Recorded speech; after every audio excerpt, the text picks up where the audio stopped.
Päivi Räsäsen oikeudenkäynnistä on vierähtänyt jo 1,5 vuotta, ja tiedän, että asian käsittely tässä vaiheessa on kuin piiskaisi kuollutta hevosta. Mutta tämän päivän sananvapauskeskustelun kannalta asia on mielestäni käytävä vielä kerran läpi. Onhan Räsäsen jatko-oikeuden käyntikin hovioikeudessa jo aivan nurkan takana. Aihe on siis edelleen erittäin tärkeä ja ajankohtainen. Kokonaisuudessaan koko oikeudenkäynti oli mielestäni niin uskomaton, että mitä enemmän sitä miettii, sitä pöyristyttävämmälle se tuntuu.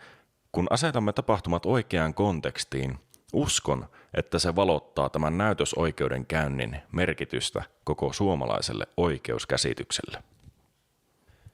Maailman vähiten korruptoitunut maa, Suomi, näytti etulinjassa mallia sanan- ja uskonnonvapauden suhteen, kun Päivi Räsäselle yritettiin langettaa vähintään 120 päiväsakon suuruinen tuomio kiihottamisesta kansanryhmää vastaan. Häntä syytettiin 3 kokonaisuudesta. Ensimmäinen syyte tuli vuonna 2004 julkaistusta pamfletista "Mieheksi ja naiseksi hän heidät loi", joka julkaistiin muun muassa Luther-säätiön sivuilla. Myös Luther-säätiön asiamiehelle Juhana Pohjolalle yritettiin langettaa 60 päiväsakkoa pamfletin julkaisusta. Toiseksi Päiviä syytettiin osallistumisesta Ylellä Ruben Stillerin vetämään keskusteluohjelmaan, jossa Ruben kyseli Räsäsen kantaa homoseksuaalisuuteen. 3. syyte koski Päivin tekemää Twitter-päivitystä kesäkuulta 2019, jossa hän kritisoi evankelis-luterilaisen kirkon osallistumista Pride-tapahtumaan. Syytteet Päiviä vastaan nosti jo kaikkien tuntema entinen valtakunnan syyttäjä Raija Toiviainen, ja oikeudessa syytteitä ajoivat valtionsyyttäjä Anu Mantila ja aluesyyttäjä Maija Päivinen. Kaikkein uskomattominta koko oikeudenkäynnissä oli se, että syyttäjä väitti kansanedustaja Päivi Räsäsen esittäneen homoseksuaaleista lausumia, joita tämä ei tosiasiassa ollut esittänyt. Syyttäjän mukaan Päivi Räsänen olisi Ruben Stillerin Yle Puheen radio-ohjelmassa väittänyt homoseksuaalisuuden johtuvan geneettisestä rappeumasta. Syytös ei pitänyt paikkaansa. Hänen myös syytettiin väittäneen, etteivät homoseksuaalit olisi Jumalan luotuja, kuten heteroseksuaalit. Tämäkään syytös ei pitänyt paikkaansa. 3. Päivin syytettiin pitävän homoseksuaaleja lasten hyväksikäyttöön taipuvaisina. Tarvitseeko edes sanoa, ettei mikään näistä syytöksistä pitänyt paikkaansa? Ratkaisussaan käräjäoikeus kumosi syyttäjän haastehakemuksessa esittämiä väitteitä Räsäsen sanomisista. Valtionsyyttäjä Anu Mantila kertoi Ylelle käräjäoikeuden ratkaisun jälkeen, että hänen mielestään tuomioistuin ei tehnyt perusteellista perusoikeuksien punnintaa.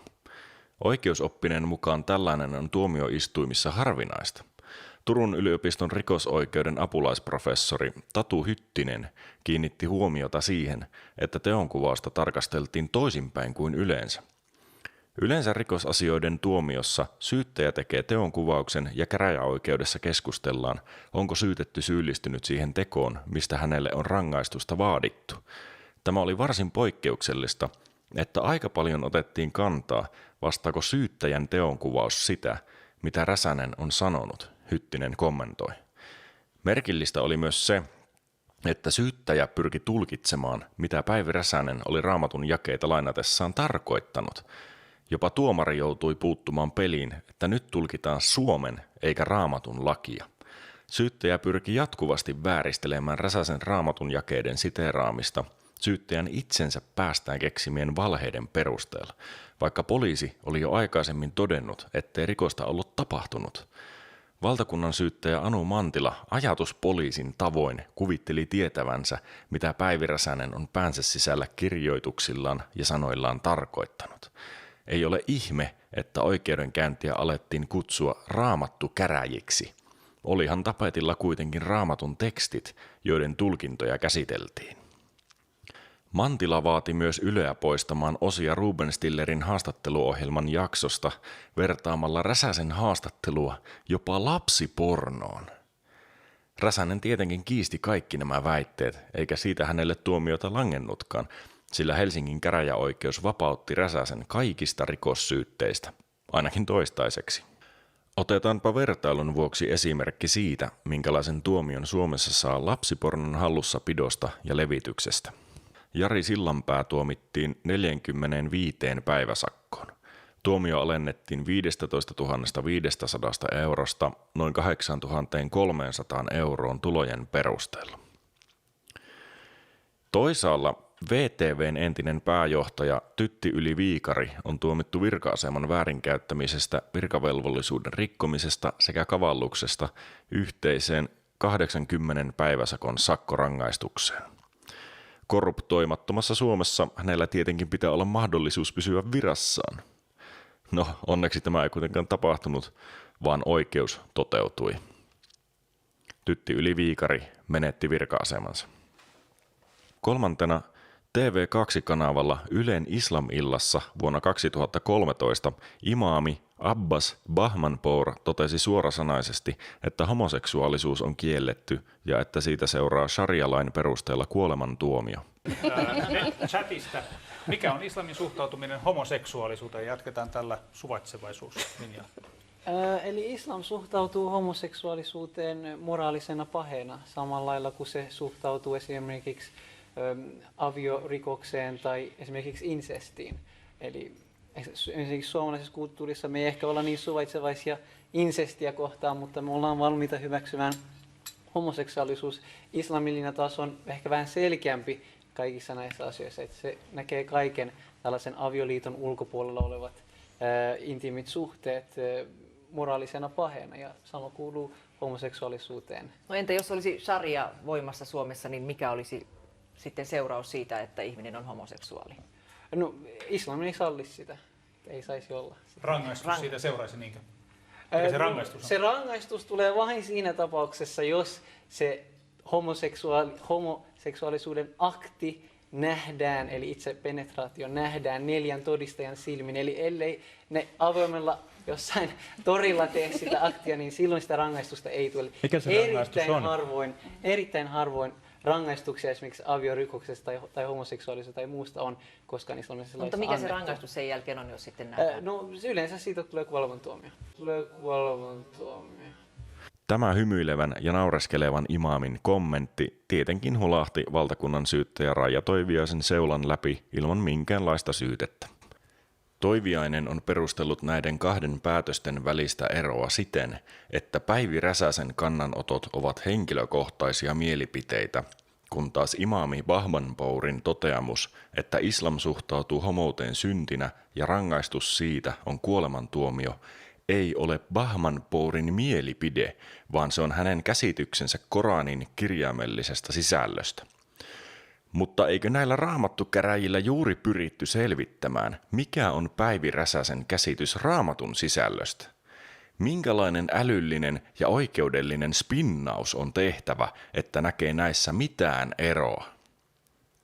Olen myös kuullut Abbasia puolustettavan sillä argumentilla, että tästä Ylen TV-ohjelmasta on kulunut jo 10 vuotta aikaa, joten se ei ole enää ajankohtainen.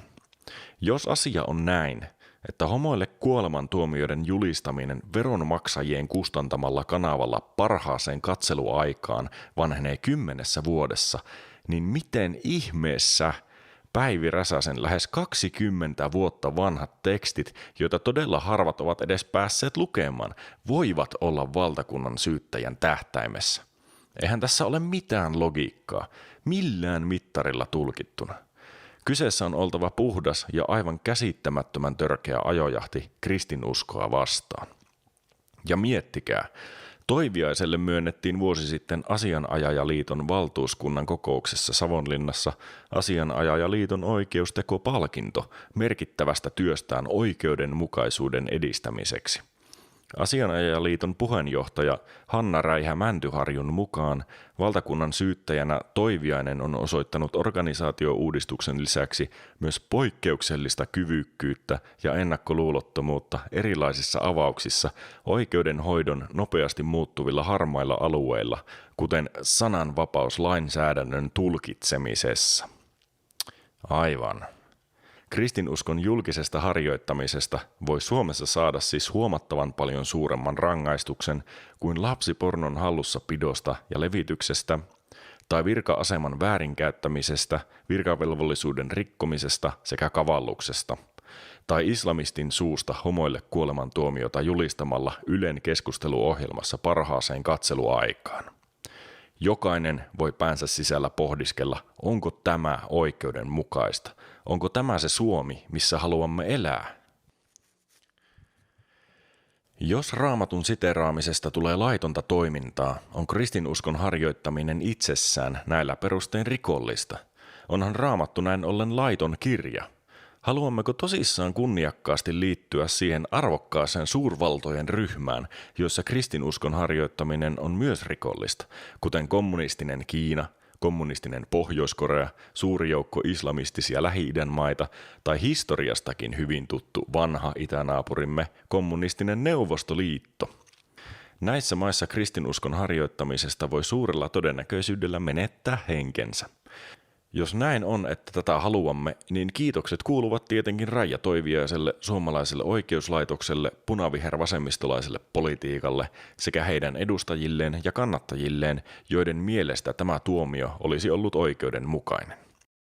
Voisin todeta, että olemme jälleen askeleen lähempänä kirjarovioita. Raamattu rikollisena teoksena pian kielletään ja kaikki ohjelmat, joissa Päivi Räsänen on puhunut, pitää sensuroida. Näin se menee sanan- ja uskonnonvapauden mallimaassa Suomessa. No okei, myönnettäköön.